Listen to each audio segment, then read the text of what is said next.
This is SpaceTime Series 27, Episode 66, for broadcast on the 31st of May 2024. Coming up on SpaceTime, a glitch aboard the BepiColombo's spacecraft bound for Mercury, exploring the unexplored regions of Venus, and an explanation for stars that mysteriously suddenly vanish. All that and more coming up on SpaceTime.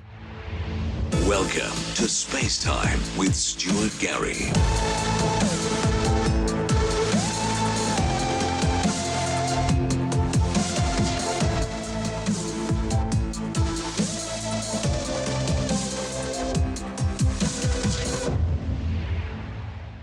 The joint ESA-JAXA BepiColombo's spacecraft has experienced a sudden glitch, which is preventing the probe's thrusters from operating at full power. BepiColombo's a three-part spacecraft consisting of two scientific probes and the Mercury transfer module. The three sections are designed to separate from each other as part of the mission's Mercury orbit insertion operation. The solar arrays and electric propulsion system on the Mercury transfer module are used to generate thrust during the spacecraft's complex cruise phase from Earth to Mercury. However, as BepiColombo was scheduled to begin its next maneuver in late April, the transfer module failed to deliver enough energy to the spacecraft's ion thrusters. BepiColombo's flight control team, working at ESA's Mission Control Center in Darmstadt, Germany, were able to eventually restore about 90% of the spacecraft's thrust capabilities. However, the transfer module's available power is still less than it should be, and so full thrust cannot yet be restored. Mission managers' current priorities are to maintain stable spacecraft propulsion at the current power level and to estimate how this will affect upcoming operations. Meanwhile, a second team are working to determine the root cause of the problem and to try and maximise the amount of electrical power available for the ion thrusters. Now, if the current power levels can be maintained, BepiColombo should arrive at Mercury in time for its fourth gravity assist in September. The final orbit insertion at Mercury is slated for December 2025 and the start of routine science operations for early 2026. BepiColombo's array of scientific instruments are designed to study Mercury's composition, its atmosphere, its magnetosphere, and its history and evolution, and to address long-standing questions about its formation and the evolution of the solar system. This report from ESA TV. A collaboration between ESA and the Japanese space agency JAXA, BepiColombo consists of two scientific orbiters, a transfer module to propel them to Mercury, and a sun shield. Protected by hand-stitched ceramic thermal blankets, the entire spacecraft is 6.5 meters high. Designed to withstand temperatures of up to 450 degrees Celsius, BepiColombo is one of the most technically and scientifically complex missions ever launched. 80% of our material needs to re-qualify for this mission because we hadn't tested before in that harsh environment. So it's a real challenge to go there and to bring two spacecraft in an orbit around Mercury. The first challenge is getting to Mercury. Flying directly isn't an option. The sun's gravity means any spacecraft would be going too fast to make it into orbit. Instead, BepiColombo will take 7 years to reach its destination, combining solar electric propulsion with a total of 9 flybys of Earth, Venus and Mercury. When we fly, we constantly brake against the sun because we fly into the inner side of our solar system. And when you fly towards the most heaviest element there, you constantly accelerate. We don't want that. This is why we decelerate. Once they arrive at Mercury in late 2025, the orbiters will separate from the transfer module to begin their comprehensive scientific mission in 2026. With its 11 instruments, ESA's Mercury Planetary Orbiter will study the surface and internal composition of the planet. Meanwhile, JAXA's Mercury Magnetospheric Orbiter's 5 instruments will study the planet's magnetic field. Together, the orbiters will not only reveal more about Mercury, but also the history of the inner solar system. Because Mercury is not tilted like Earth, it's spinning almost in the orbital plane. Therefore, there are some craters on the poles which never see sunlight. And in these craters, we found water ice. And this water ice could be stable over millions and billions of years. And that's a fantastic thing also about Mercury. And in that report from ESA TV, we heard from BepiColombo project scientist Johannes Benkoff from ESA and BepiColombo project manager Ulrich Reinenhaus, also from ESA. This is Space Time. Still to come, exploring the unexplored regions of Venus, and finally an explanation for stars that mysteriously suddenly vanish. All that and more still to come on Space Time.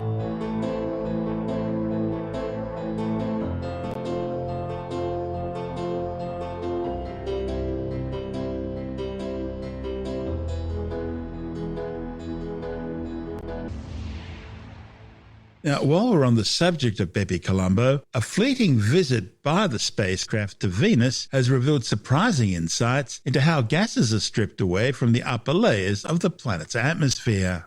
A report in the journal Nature Astronomy claims that observations in a previously unexplored region of Venus's magnetic environment show that carbon and oxygen are being accelerated to speeds where they can escape the planet's gravitational pull. It's the first time that positively charged carbon ions have been seen escaping from Venus's atmosphere. These are heavy ions that are usually slow-moving, so astronomers are still trying to understand the mechanisms at play.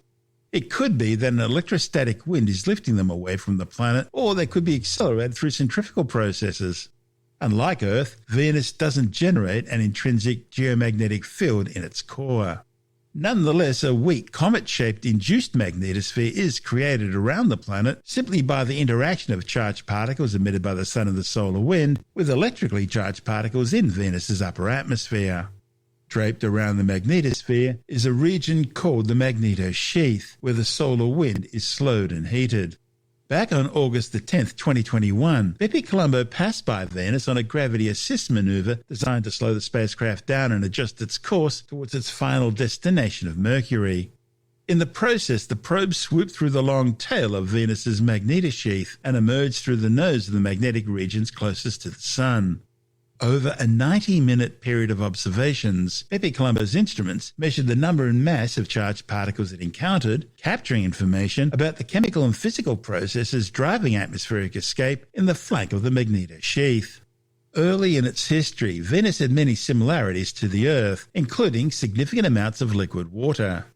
Interactions with the solar wind have stripped away the water, leaving an atmosphere composed mainly of carbon dioxide and smaller amounts of nitrogen and other trace gases.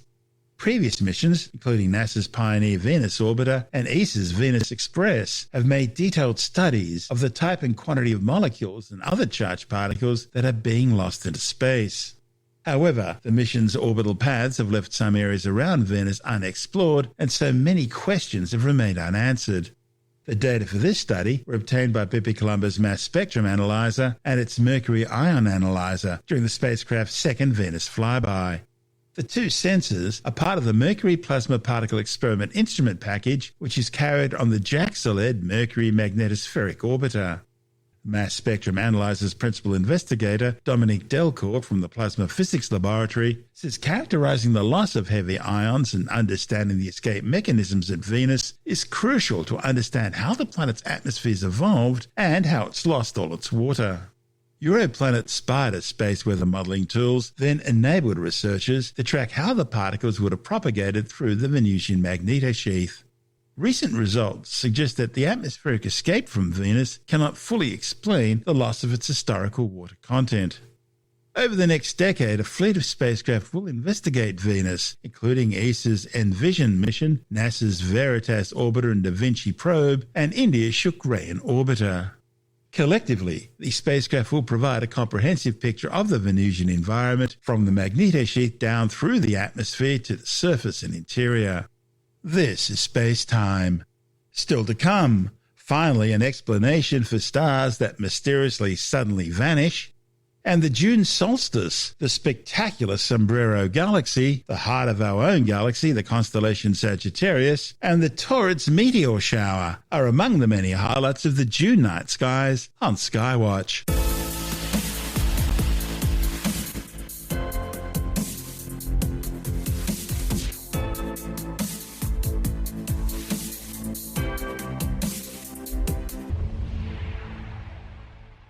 Astronomers are showing new evidence of how massive stars can simply disappear, turning into stellar mass black holes with a whisper rather than a scream.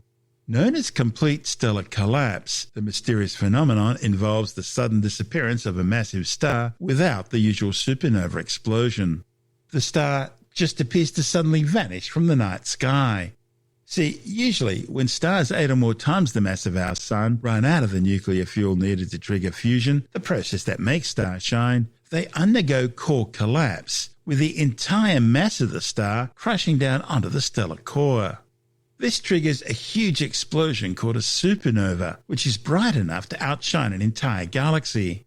What's left behind is usually a tiny superdense object called a neutron star, just a dozen or so kilometers across, but containing so much compacted mass, a teaspoon of neutron star material would weigh billions of tons. Now, alternatively, an even more massive star would collapse beyond the neutron star phase, becoming a stellar mass black hole, an object of infinite density occupying zero volume. And gravity around such an extreme object is so intense, nothing, not even light, can escape. The new research suggests that with enough mass, a star's gravitational pull can be so strong that during its core collapse process, no supernova explosion takes place. Instead, the star goes through what's called a complete collapse. The study's lead author, Alejandro Vigna Gomez from the Niels Bohr Institute, says the discovery is linked to the sudden disappearance of brightly shining stars, which had interested astronomers for years. The study involved observations of an unusual binary star system called VFTS 243, located in the Large Magellanic Cloud, a dwarf galaxy orbiting the Milky Way. The VFTS 243 system comprises a large main sequence star and a black hole roughly 10 times the mass of our Sun, with the pair orbiting each other. Now, astronomers know the system contains a black hole even though it can't be seen because of the way the main sequence star is orbiting with the black hole around a common centre of gravity. Normally, evidence for supernovae, such as a natal kick, gravitational perturbations, gas bubbles, irradiated space, or debris clouds called supernova remnants, can be identified and measured for centuries after the event. And also, there's usually a neutron star at the heart of the remnant. But in the case of VFTS 243, there are no traces of a supernova. A natal kick involves the violent forces of a supernova directly affecting newborn neutron stars and black holes left by it because of the asymmetric emission of matter during the explosion. This kick causes the compact object to accelerate, pushing the neutron star up to 1,000 kilometers per second away from the location of the initial supernova event. The speed's expected to be less for stellar mass black holes, but still significant. Because the black hole in the VFTS 243 system only appears to have been accelerated to roughly 4 kilometers per second, it shows no signs of having received a substantial natal kick, as would be expected had it undergone a supernova. Also, the symmetry of the star system's orbit usually shows some signs that it had felt the impact of a violent supernova explosion because of the ejection of material that happens. But instead, the researchers found symmetry in the orbit. The orbit of VFTS 243 is almost circular, indicating there are no signs of large asymmetries during collapse. So the analysis all points to the black hole being formed immediately in the initial core collapse, with the energy mainly being lost as neutrinos. The results highlight VFTS 243 as the best observable case so far for the theory of stellar mass black holes being formed through total collapse. The VFTS 243 system opens the possibility for finally comparing a range of astrophysics theories and model calculations with actual observations. So undoubtedly this star system will be incredibly important for studying stellar evolution and collapse. This is SpaceTime.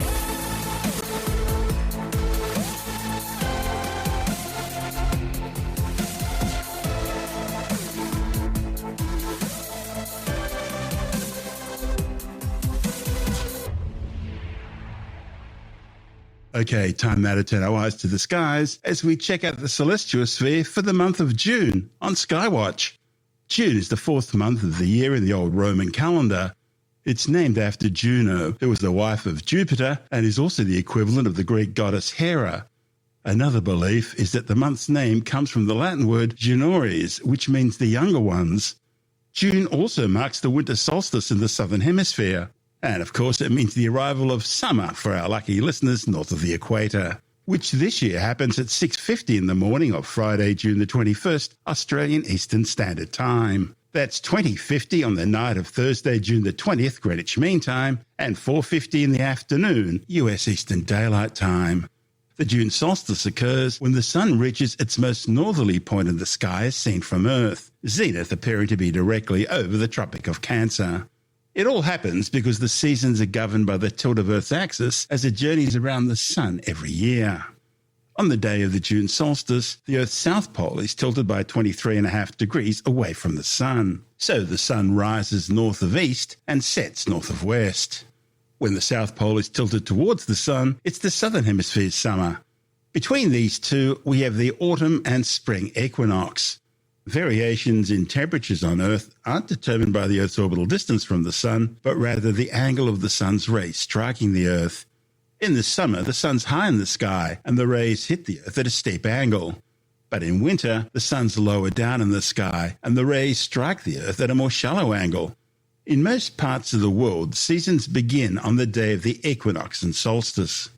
However, in Australia, seasons begin on the first day of a specific calendar month: March for autumn, June for winter, September for spring, and December for summer. Okay, let's turn to the constellations. And almost directly overhead this time of the year, we have the spectacular constellation Virgo. The constellation Virgo is named after Virgo, the goddess of justice and the harvest in ancient Greek mythology, who used her scales to weigh good and evil. However, she became so disenchanted with the deeds of evil men, she threw away her scales and retreated to the heavens. Now, interestingly, the ancient Egyptians also associate Virgo with agriculture. There, she was the goddess Isis, who sprinkled heads of wheat across the sky, forming the Milky Way. To science, Virgo is a tightly packed region of space containing some 2,000 galaxies, all gravitationally bound into a giant galaxy cluster located some 60 million light-years away. Now, our own local group of galaxies, which is primarily bound by the Milky Way and Andromeda, are an outlying member of this cluster. Now, the Virgo cluster is the heart of the Virgo supercluster, one of the largest known structures in the universe, a massive galactic node in the large-scale cosmic web-like structure of the universe. The mass of the Virgo supercluster is so great that its gravity generates the Virgo-centric flow, causing our Milky Way galaxy, as well as Andromeda and all the other members of the local group, to move towards the supercluster at about 400 kilometers per second. That's despite the accelerated expansion of the universe over cosmic timescales. The Virgo supercluster is now thought in turn to be simply a lobe of an even bigger galaxy supercluster called Laniakea, the center of which is known as the Great Attractor. Despite the Virgo cluster's size, it's so far away it's hard to see without a decently sized backyard telescope. You'll need something at least 100 millimeters in diameter or larger. Directly overhead right now is the constellation Corvus the Crow. Greek mythology tells us that Corvus could talk to humans, but he was a lazy bird, and so Apollo took away his ability to speak and banished him to the heavens. One of the highlights in the constellations Virgo and Corvus is the spectacular Sombrero Galaxy, M104. Visible with a good pair of binoculars or a small telescope, this stunning spiral galaxy is seen almost edge-on, providing audiences with a spectacular backlit view of its galactic bulge stars and the molecular gas and dust lanes in its arms. M104 is located some 31 million light-years away, and it's moving away from our Milky Way galaxy at about 1,000 kilometers per second. A light year is 10 trillion kilometres, the distance a photon can travel in a year at the speed of light, which is about 300,000 kilometres per second in a vacuum and the ultimate speed limit of the universe. The Sombrero Galaxy has a diameter of about 50,000 light years, about 30% the size of our Milky Way. It's surrounded by around 2,000 globular clusters and has an active central supermassive black hole at least 1 billion times the mass of the Sun. Now, by comparison, Sagittarius A star, that's the supermassive black hole at the centre of our Milky Way galaxy, is just 4.3 million times the mass of the Sun. Globular clusters are tight stellar balls comprising millions to billions of stars, which were either the central remnants of a smaller galaxy cannibalized by a larger one, or they were originally all part of the same stellar nursery formed at the same time in the same collapsing molecular gas and dust cloud. The brightest star in the constellation Virgo is Spica, a spectroscopic binary located some 250 light-years away. Spectroscopic binaries are pairs of stars so close to each other that they can only be separated using a spectrograph to determine the individual chemical makeup of each component. Looking about 20 degrees above the western horizon in the early evening this time of the year, you'll find the brightest star in the night sky, the dog star Sirius. Only the Sun, the Moon and the planet Venus look brighter. To the northwest or right of Sirius from the southern hemisphere is another fairly bright star called Procyon, the brightest star in Canis Minor, the lesser dog.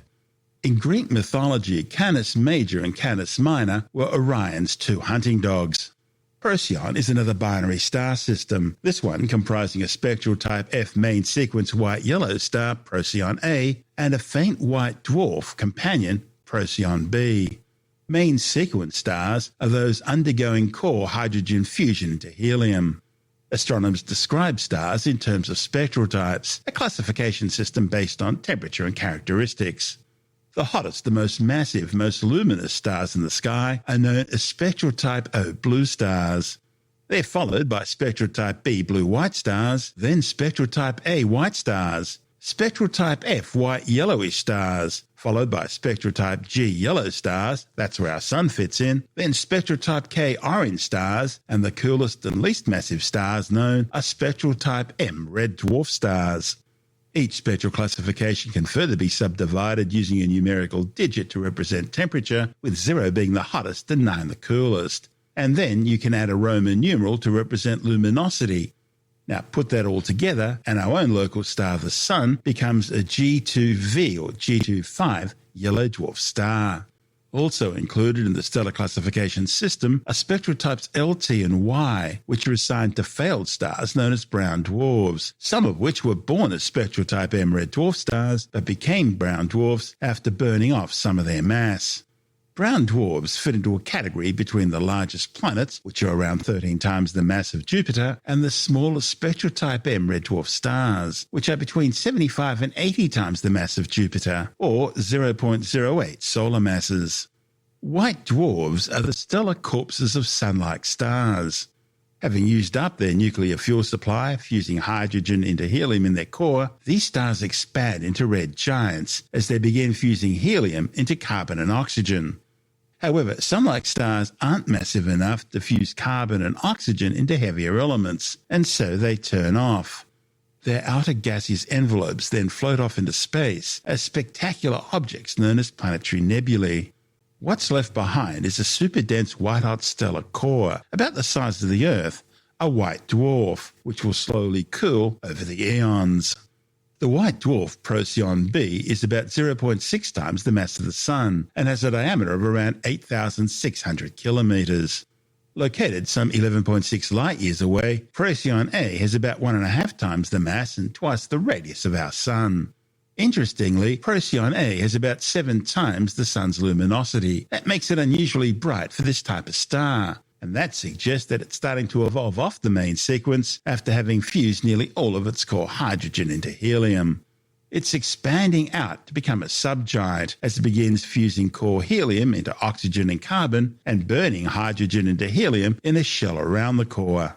As it continues to expand, the star will eventually swell to somewhere between 80 and 150 times its current diameter, becoming a bloated red or orange giant. That'll probably happen within the next 10 to 100 million years.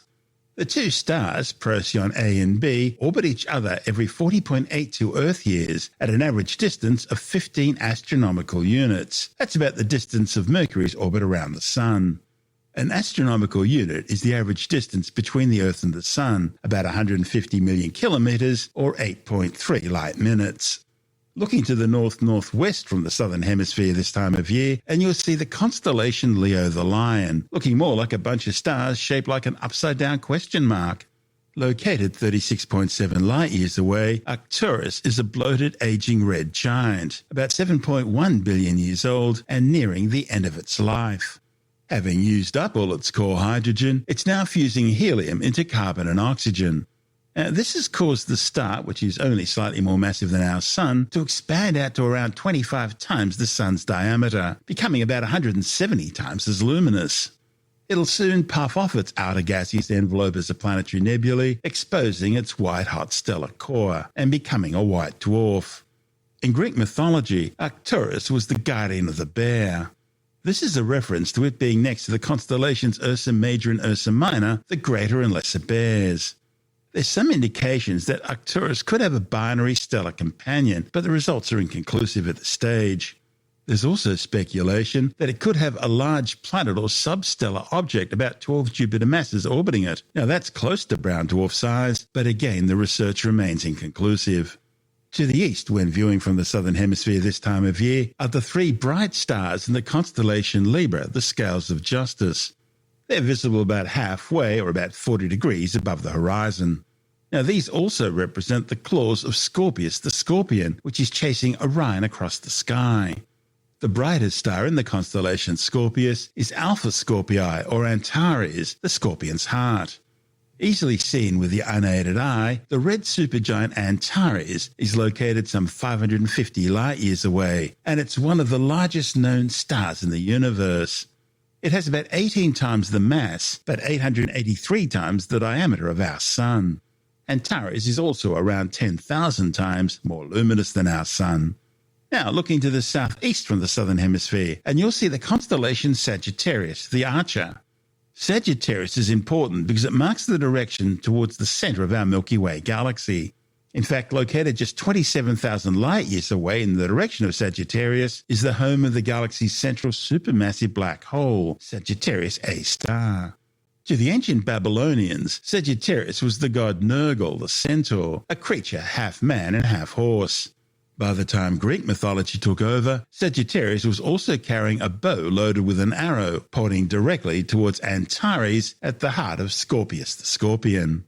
The center of the Milky Way and its supermassive black hole Sagittarius A star lie in the westernmost part of Sagittarius. Sagittarius has many spectacular highlights. Alpha Sagittarii, or Rookbat, meaning the Archer's knee, is a spectral type B blue star. Located some 182 light-years away, it is 2.5 times the diameter of the Sun and is about 40 times as luminous.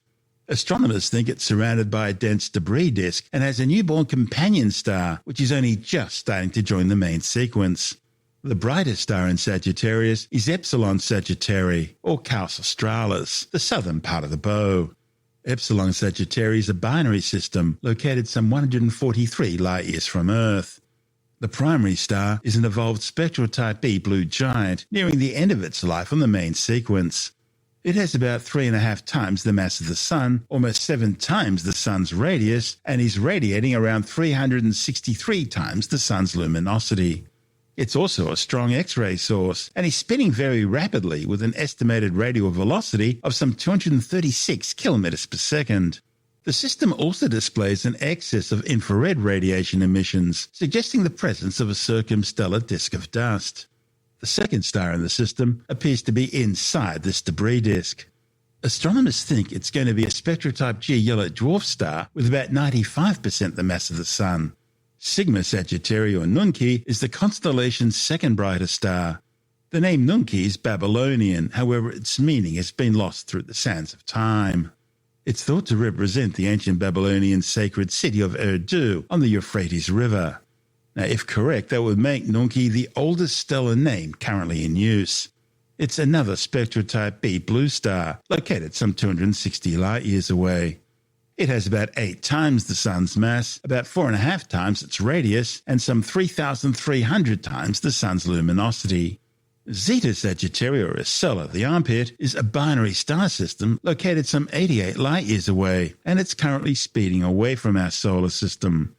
Astronomers think that it may have been as near as 1.5 light-years from the Sun around 1.4 million years ago. That would have made it an extremely close former neighbour.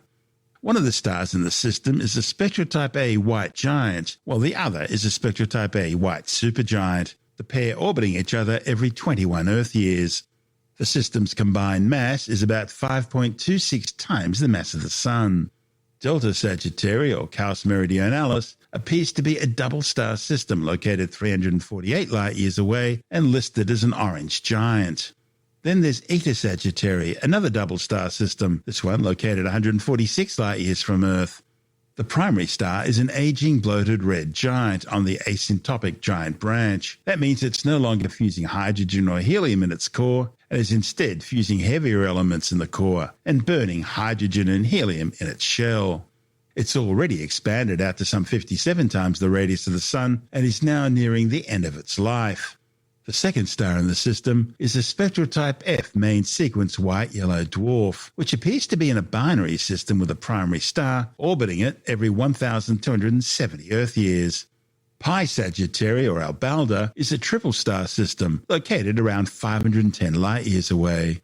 The primary star appears to be another spectrotype F white-yellow giant, and it looks like it's just about exhausted its core hydrogen and is now moving off the main sequence and evolving into a red giant. Pi Sagittarii has two nearby companions, but we know little about them.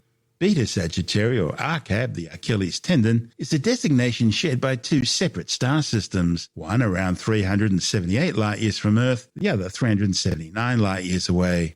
Beta Sagittarii A is a spectrotype B blue dwarf star, while Beta Sagittarii B is a white-yellow giant. Lying near the very center of the constellation is Nova Sagittarii, which was only discovered in 2015, and as the name suggests, is a nova, a white dwarf in a binary system which is constantly drawing material off a close orbiting companion star.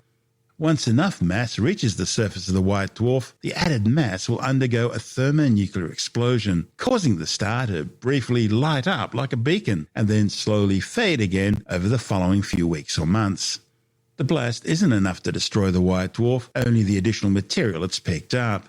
Now, once the star's gone nova and the additional mass has been burnt off, the same cycle starts over again, and the process repeats itself on timescales ranging from every few years to tens of thousands of years. The Sagittarius constellation also hosts many star clusters and nebulae, including some of the best-known astronomical objects in the sky. These include the spectacular Lagoon Nebula Messier 8, a stunning pink emission nebula that's located 5,000 light-years away and measures 140 light-years by 60 light-years across. The central area of the Lagoon Nebula is also known as the Hourglass Nebula. That's because of its distinctive shape because of matter propelled by a massive star-forming region called Herschel 36. It's one of the few star-forming nebulae possible to see with the unaided eye.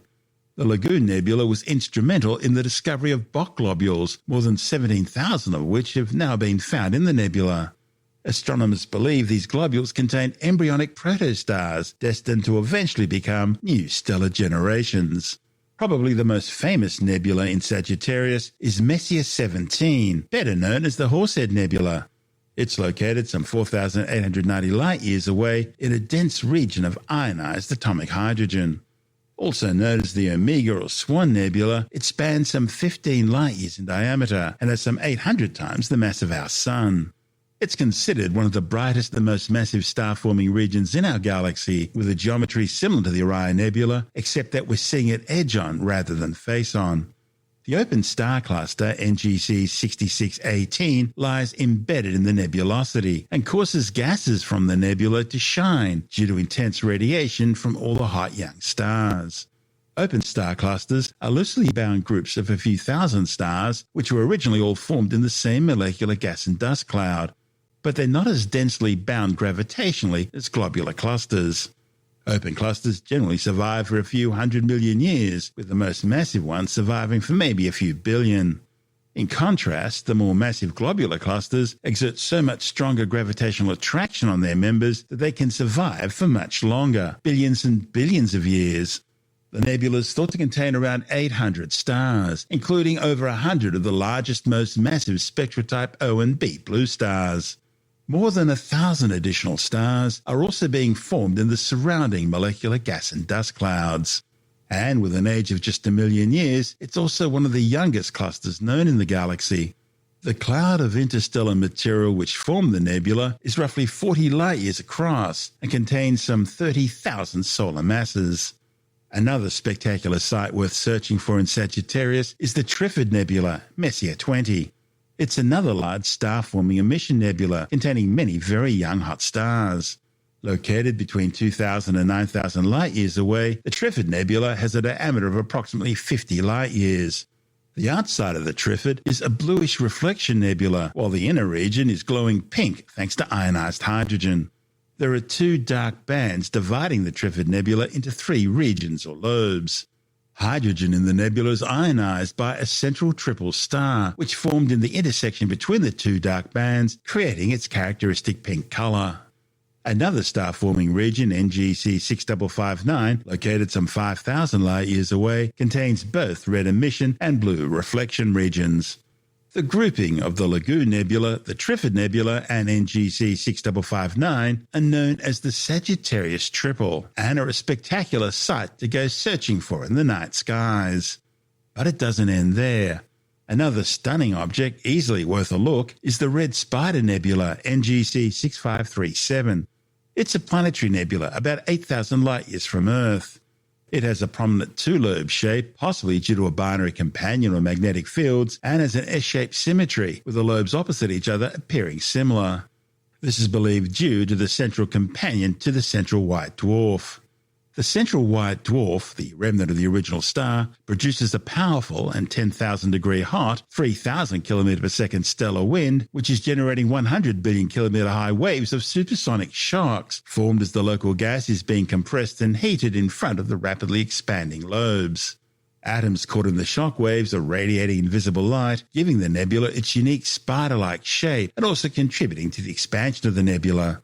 The star at the center of the Red Spider Nebula is surrounded by a dust shell, making its exact properties hard to determine.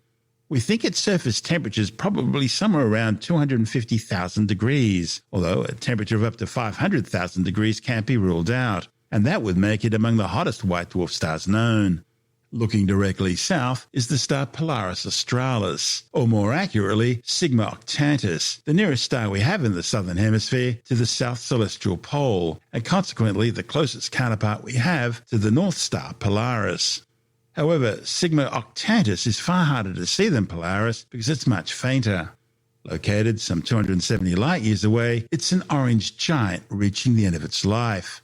Turning to the southwest and just above the horizon this time of year, we find Canopus, the second brightest star in the night sky after Sirius. It's located 310 light-years away and is the brightest star in the constellation Carina the Keel. Canopus is a supergiant, some 9 times the mass of the Sun and 71 times its diameter. The month of June also marks the first of 2 annual encounters with the Taurids meteor shower. The Taurids are generated as the Earth passes through the debris stream created by the comet 2P Encke, which itself is thought to be a piece of a larger comet that broke apart somewhere between 20,000 and 30,000 years ago, most likely following numerous interactions with the powerful gravitational field of the king of planets Jupiter. As their name suggests, the Taurids' radiant or apparent point of origin is in the direction of Taurus the Bull. The Taurids meteor shower is unique in that it's made up of larger, more massive material, pebbles instead of dust grains. Earth passes through the stream twice every year, once now in June, then again in October, called Halloween fireballs. The Taurids release material both by normal cometary activity and also occasionally by close encounters with the gravitational tidal force of the Earth and other planets. And this makes the Taurid stream of material the largest in the inner solar system. Now, since this stream of material is rather spread out in space, Earth will take several weeks to pass through it, causing an extended period of meteor activity compared to the much smaller periods of activity associated with other meteor showers. Included in the stream is a denser flow of gravelly meteoroids called the Taurid Swarm. Thought to be a ribbon of rocks, roughly 75 million by 150 million kilometres across. Occasionally, planet Earth passes through the larger meteoroids in the denser Taurid Swarm. In fact, one of the larger chunks of the Taurid Swarm is now thought to have caused the infamous Tunguska event in the skies over Siberia back on June the 30th, 1908. Astronomers believe the Tunguska event was the airburst of a 100-metre-wide meteor over the Tunguska River region of Russia, causing mass devastation and flattening over 2,000 square kilometres of forest into matchsticks. The blast was so bright it was enough to light up the night sky in London a third of the way around the planet. Tunguska remains the largest known Earth impact event in recorded history. It was considered a 1-in-1,000-year event, assuming a random distribution of events over time. But the new study suggesting the event may have been caused by a Taurus swarm meteor, and with the Earth passing through that swarm periodically, this tends to change those odds quite significantly. Now, if the study's correct, this swarm heightens the possibility of a cluster of large impacts on the Earth over a very short period of time. Further complicating matters, the June Taurids are actually two separate showers. The southern Taurids associated with the comet 2P Encke, while the northern Taurids originate from the asteroid 2004 TG10, an eccentric kilometre-wide asteroid classified as a near-Earth object and potentially hazardous asteroid of the Apollo group.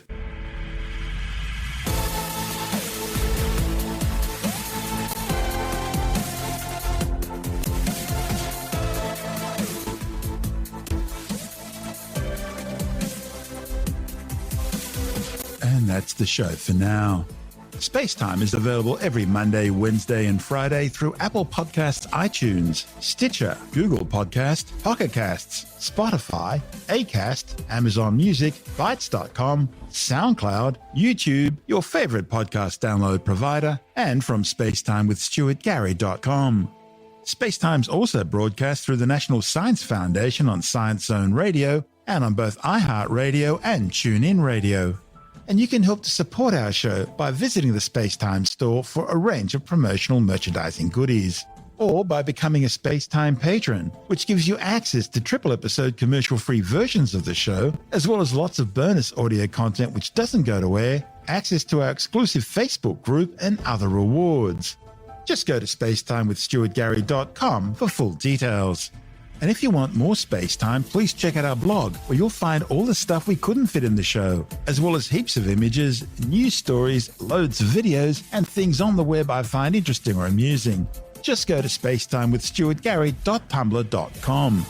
That's all one word, and that's Tumblr without the E. You can also follow us through @StuartGary on Twitter, @SpaceTimeWithStuartGary on Instagram, through our SpaceTime YouTube channel, and on Facebook, just go to facebook.com/SpaceTime with Stuart Gary. You've been listening to SpaceTime with Stuart Gary. This has been another quality podcast production from Bytes.com.